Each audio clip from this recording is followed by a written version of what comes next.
வணக்கம் ரிதி. நிச்சயமாக குஜராத் மாநிலம் ஜாம் நகரில் இருந்து தமிழ்நாட்டின் திருநெல்வேலிக்கு வரும் எக்ஸ்பிரஸ் ரயில் 19578 என்ற எண்ணானது 7 மணி நேரம் தாமதமாக வந்து கொண்டிருக்கிறது ரிதி.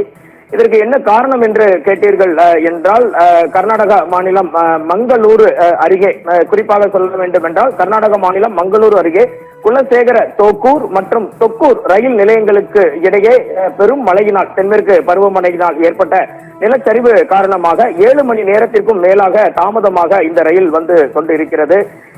இந்த விபத்து பெருமளவில் தவிர்க்கப்பட்டதாக மங்களூரில் இருந்து வரும் முதற்கட்ட தகவல்கள் தெரிவிக்கின்றன. கடந்த ஜூன் 13ஆம் தேதி இரவு 9:30 மணிக்கு குஜராத் ஜாம் நகரில் இருந்து புறப்பட்ட இந்த ரயிலானது இன்று மாலை திருநெல்வேலியை வந்தடைய வேண்டும். ஆனால் இன்று அதிகாலை ஏற்பட்ட ரயில் பாதையில் ஏற்பட்ட மிகப்பெரிய நிலச்சரிவினால் இந்த ரயிலானது சுமார் 7 மணி நேரம் ஒரே இடத்தில் நின்றதாகவும், பின்னர் நிலச்சரிவு ஏற்பட்ட இடத்தில் இருந்து 7 கிலோமீட்டர் தூரத்திற்கு சற்று பின்னோக்கி சென்றிருந்து பின்னர் மற்றொரு ரயில்வே நிலையத்தில் இருந்து டிராக்குகள் மாற்றப்பட்ட இந்த ரயில் தற்போது பயணப்பட்டு வருவதாக ரயில் பயணிகள் சார்பில் அங்கிருந்து சத்தியம் தொலைக்காட்சிக்கு கிடைத்த தகவல்கள் தெரிவிக்கின்றன. இதனால் அந்த ரயிலில் பயணிக்கும் ஆயிரக்கணக்கான பயணிகள், குறிப்பாக பெண்கள், குழந்தைகள், முதியவர்கள் என அனைவரும் அவதி அடைந்திருக்கின்றனர். ரயில்வே நிர்வாகத்தின் தரப்பில் இருந்து எந்தவித அதிகாரப்பூர்வ தகவலும் வெளியிடப்படவில்லை. தங்களுக்கு தேவையான அடிப்படை வசதிகள் செய்து தரப்படவில்லை என தெரிவிக்கின்றனர்.